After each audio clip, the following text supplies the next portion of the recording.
Chaos is not a real thing. It's merely a human perception. Perhaps even a distraction. What's up, my EFF? Let me tell you how it is. You're listening to Jots, a podcast that explores the nature of love, compassion, joy, and the real-life connection between human beings. I'm Ender Bowen, Nashville, Tennessee rock-pop artist, author, husband, father, complete dork, and aspiring compassionist.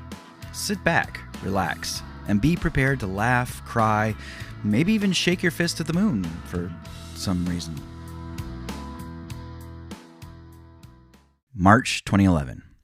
An earthquake rattles the Pacific coast of Tohoku, generating a tsunami that kills thousands, displaces millions, and causes 7 meltdowns at 3 of Fukushima's nuclear reactors.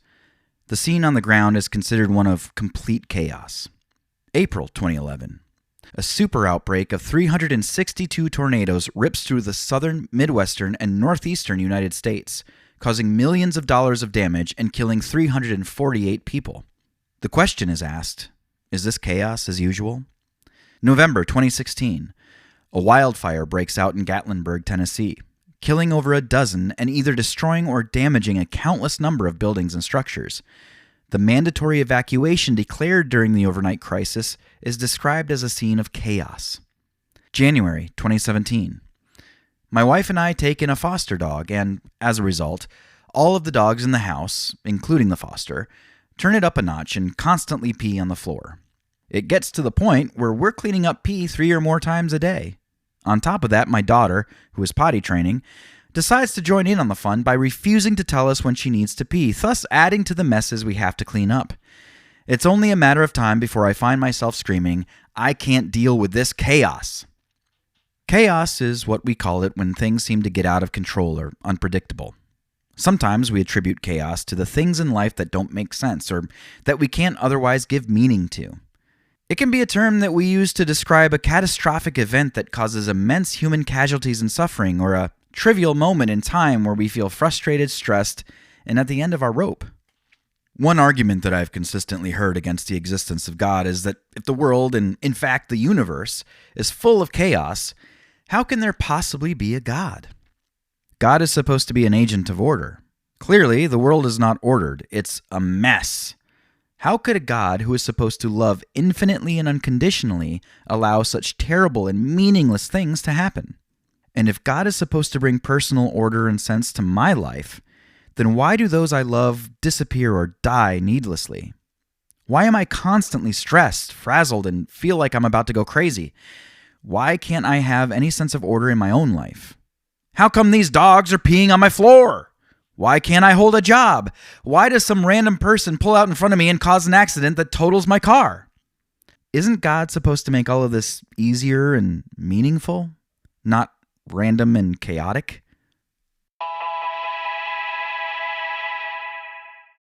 The problem with chaos is it's not a real thing.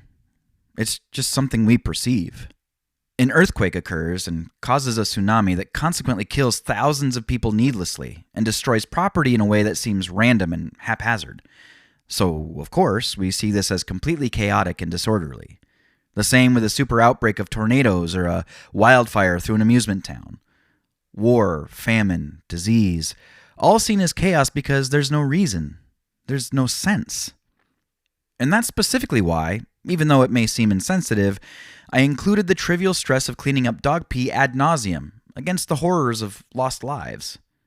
The things that happen in our personal experiences, the things that make no sense or come out of nowhere, we perceive as proof of a kind of chaos.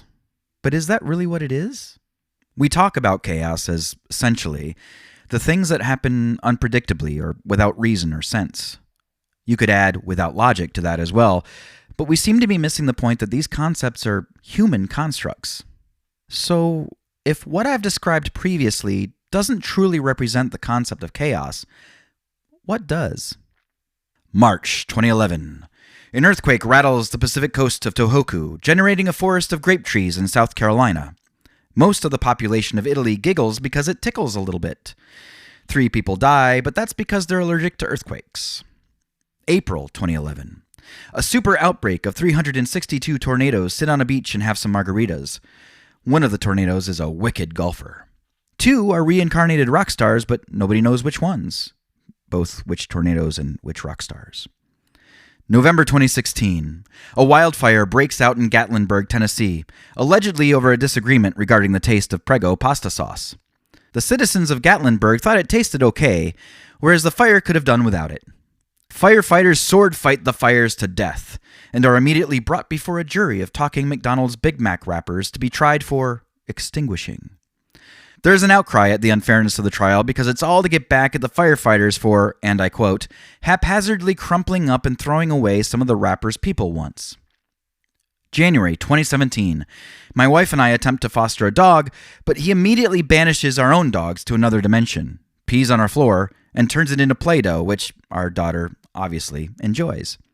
A woman pulls in front of me and, unable to stop in time, I hit her car in the side, immediately turning into a balloon while her car miniaturizes and disappears. I could keep going. True chaos truly doesn't make sense. It follows no rules, no rhyme, and no reason. Cause and effect make no sense at all. There are no laws governing the structure and function of the universe. Still, what I described above manages to follow some kind of structure. Though it's random what might happen when 2 cars hit each other, at least we can infer that something occurs. It doesn't make any sense that Big Mac wrappers would talk or be on a jury, but it does make sense that if firefighters have been carelessly throwing out their people, they might have a grievance.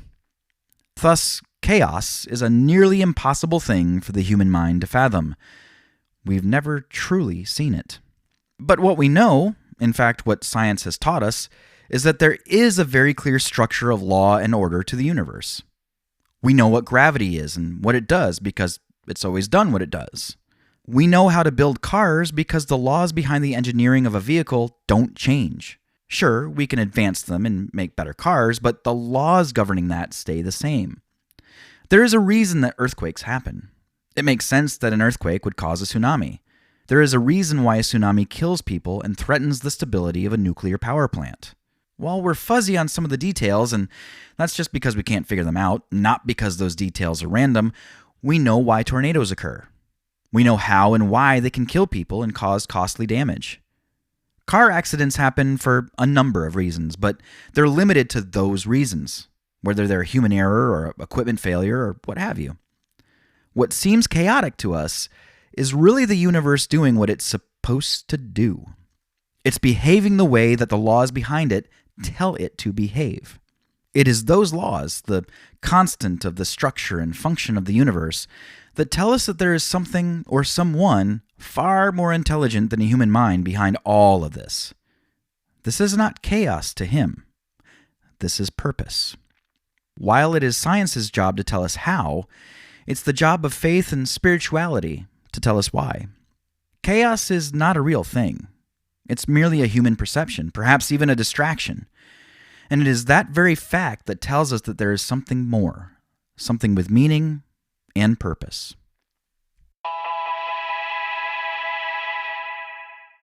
All right, now it's your turn. What are some experiences that you've had that felt like the work of chaos? After listening to this podcast episode, do you still feel the same way about these experiences? If you think deeply about them, can you see a kind of logic behind them? Have you ever had any chaotic experiences that actually turned out to be rather fun? I invite you to share your thoughts with me via email, ender@enderbowen.com, or you can go to enderbowen.com/Discord to learn how you can share your thoughts with the growing Ender Bowen community. I would love for you to share your thoughts about this episode with my growing community of aspiring compassionists. Find out how to join us on Discord by going to enderbowen.com/Discord. Look how easy I made that. If you like this episode, please subscribe to the Jots podcast on your favorite podcast streaming service. You can also check out more Jots, as well as subscribe to the mail list for ebooks, updates, and exclusive content at godjots.com. Until next time, be honest with yourself, be truthful with others, give people the opportunity to surprise you, and remember that it's impossible to have absolutely nothing in common with another human being. Be a little light in the world. I'm sure I'll see you soon.